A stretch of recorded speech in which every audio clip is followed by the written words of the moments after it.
Vidíte sami.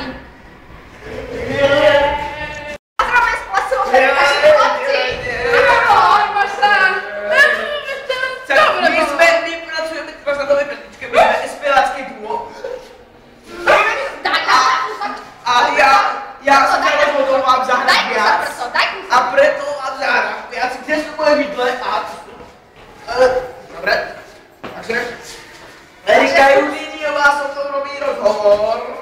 A ďalej sa volá inak, no nevadí. A ďalej, nemám, ďalej. Dobre, a ako bolo na plese v opere teda? To bolo požadné, za všetko sa dobre, počko, a zatancoval si si aj s Norou, alebo ako? Ja, no, s Norou nie, pretože tá sedela furt a nevedela sa zdvihnúť so svojím zadkom. A čo hovorí